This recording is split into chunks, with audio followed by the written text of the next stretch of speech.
back here. Gonna do some fishing just right at dusk. We got about an hour or so left of sunlight, and see if we can catch some big bass, or maybe a wiper or a walleye.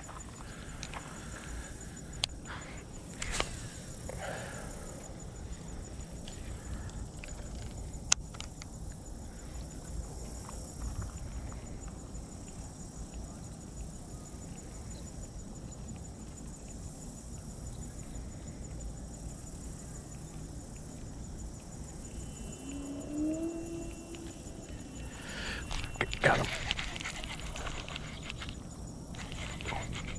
Feels like a good sized one. Oh, it came off. Dang it. He's a decent guy. Good start. First cast, yeah. Not exaggerating. Did you leave it on there? What's that? Is that your fish? Or No, your bait? that was my bait. Oh, okay. Yeah, he came off. He jumped off. Oh, you casted your little fish back. No.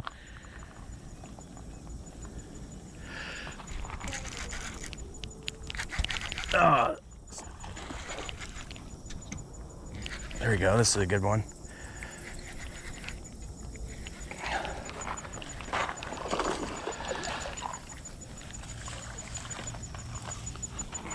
Beautiful. Yeah. That's a nice bass. Yes. Take it. Does this always happen to you? Fairly often. I mean, I catch this guy. This guy's probably 3 pounds, close to it. Do you have a YouTube page? I do. It's called Tight Liners TV. There, GHT liner? yeah, Tight Liners TV. Oh, come out. Too healthy. Healthy fish on 2 casts.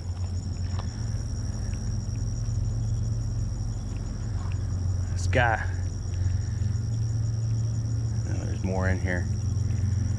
Wait for that big one.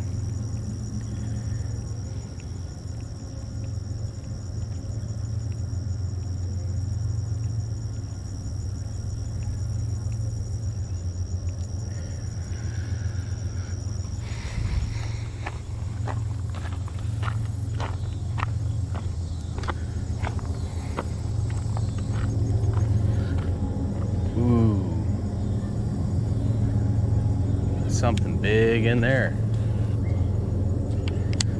Coming out. Where's he at?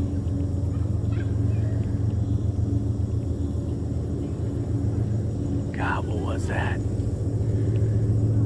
There was something giant. Swim down in there.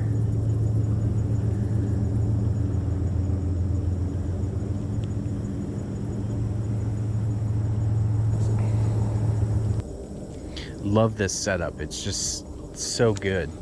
The fish can't resist it. It puts out so much vibration in the water. And it just, I don't know. Keep getting little bumps. I don't know if it's little bluegills or what, but and my bait's all messed up, I can tell.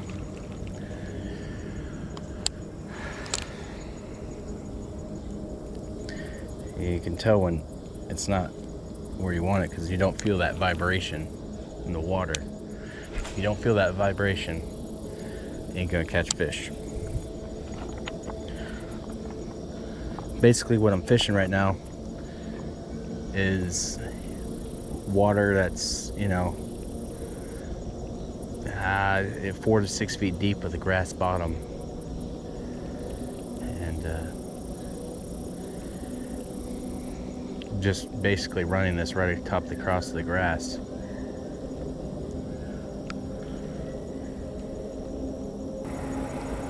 It's all about speed. Just finding that steady speed to where you feel that rod tip. Oh, I had a hit right there. Feel that rod just vibrating. again, it's just fish have lateral lines. Now, I mean, they can see, obviously, but the lateral lines is what picks up vibrations in the water. It's so they can hunt their prey and zero in on their target.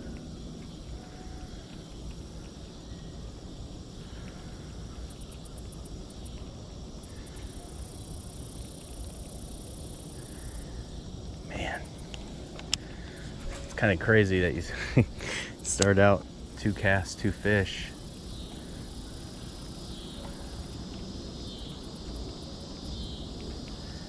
I just got bumped again.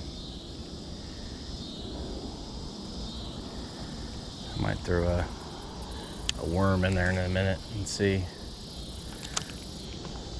It's pretty shallow, this part right here. Probably 2 foot to the bottom. And just go. See, I can tell it's all messed up. There we go. If you give it a quick jerk, sometimes I'll reset your lure and you can get it going back the way it needs to be.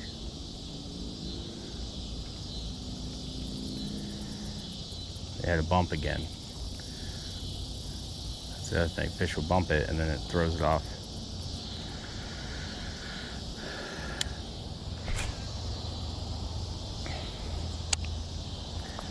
Fish like to hit it on the fall too, so always make sure you keep your line kind of taut so you can feel if it gets in a fish's mouth, so you can set that hook. Right now, I'm fishing with a Quantum Covert bait caster. It's 7-to-1 gear ratio. I got a medium heavy fast action rod. It's 7 foot, and I mean, I really like it a lot. It's kind of my go-to. It's real important, you know, having the right setup. Makes all the difference in the world.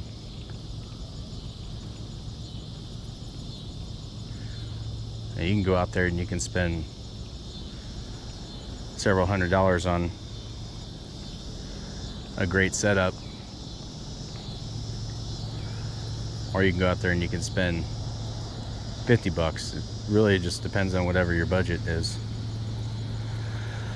But the most important thing is that whatever it is that you got, you know how to use it and you don't get knots like that. It still happens to the best of us every once in a while. Probably change this line out soon. That's another thing. Oh, you always want to make sure that you change your line out, you know, every so often, because over time it does, you know, it wears out, and you know, it just affects the overall performance of everything. So just like your car, you always change the oil. Always want to maintenance your gear.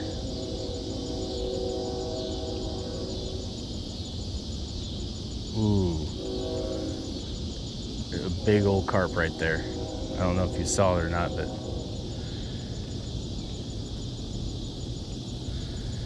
big ol' biggin.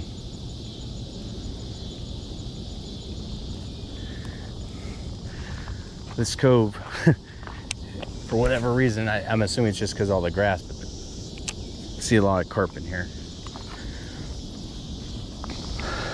So one thing earlier from when I first got out here was, you know, first 2 casts I had fish in the same spot. That tells you something. They were pretty aggressive, which means one or two things, like A, they're really hungry, or B, there's multiples of them there, so they're fighting over the bait.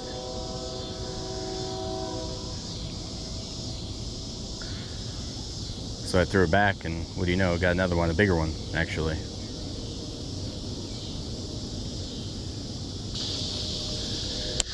All right, let's go up here, switch real quick, switch to the Texas rig.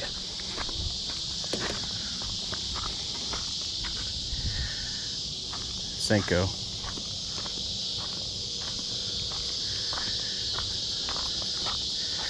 See how they like this.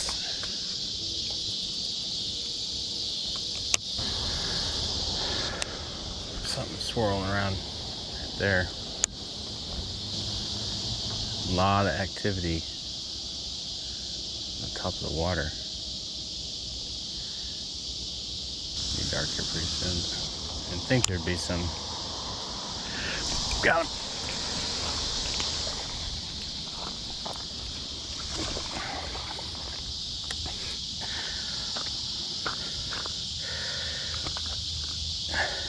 All right, well, there we go.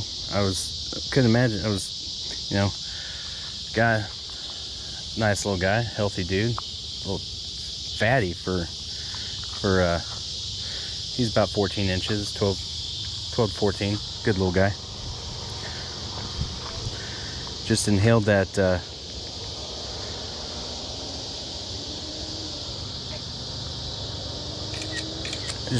worm. All right, go.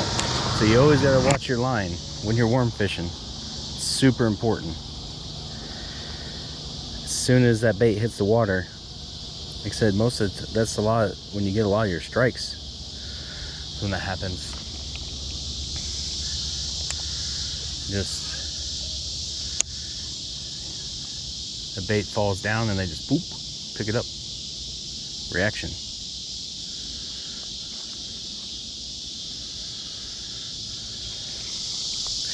That was actually a really healthy fish.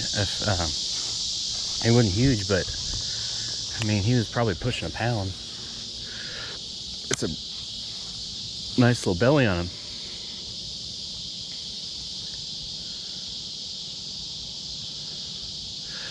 Ooh, I messed that one. Missed him.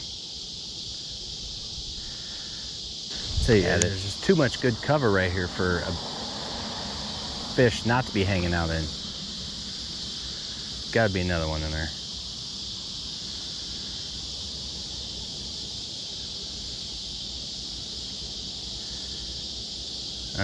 All I'm doing is twitching the bait and then reeling up the slack.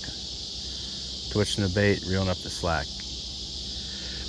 And you're just, had a little hit there, I think it was a bluegill, but you're just feeling for the hit. You gotta watch your line and just feel for that hit. You can feel that little tick, or you see your line move. You know, that's what you gotta be a line watcher. Again, hook sets are free; they don't cost you anything. So when in doubt, set the hook. Just these little pockets, you know, and just fish around them. Never know. Patience. Gotta be patient and watch. So right before I took my worm out of the water. Probably can't see it on the camera, but the corner over here, there was a little wake, so something came out. It might have been a bass, maybe not. Maybe it was a turtle or bluegill, but you never know.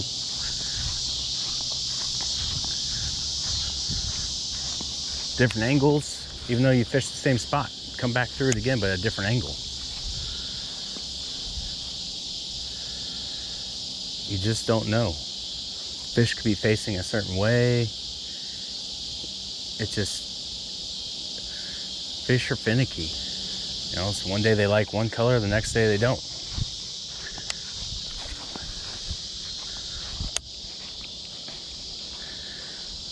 You know, some days they're super aggressive. Some days they're sluggish and don't want to move. Just like when you don't want to get out of bed. I see it got it in his mouth right now.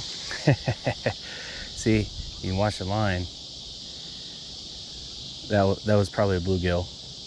Because obviously I didn't hook him, but definitely had it in its mouth, whatever it was.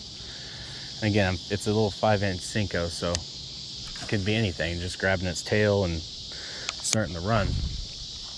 But again, hook sets are free, they don't cost you anything. Not much time left. I'll give the old chatterbait another shot.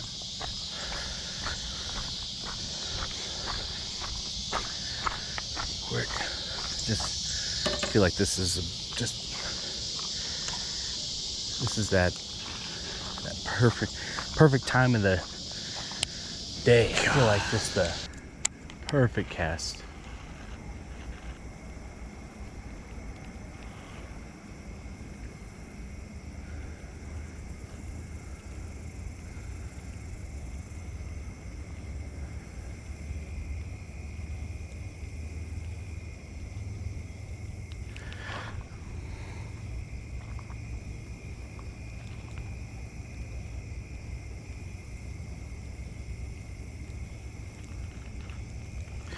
Got it. Oh yeah, I don't know what it is. It's huge, huge, huge fish. Monster, monster. Not sure.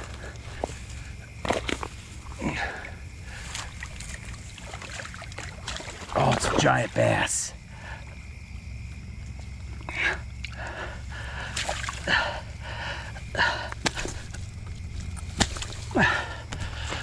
Oh my God. Look at the size of this thing. Are you kidding me right now? Are you freaking kidding me right now? This has got to be... Look at the size of this thing. It's a freaking tank. Oh, look at that. That's got to be close to 6 pounds. Oh, this is unfortunate because if you guys can see him or not. God, these monsters.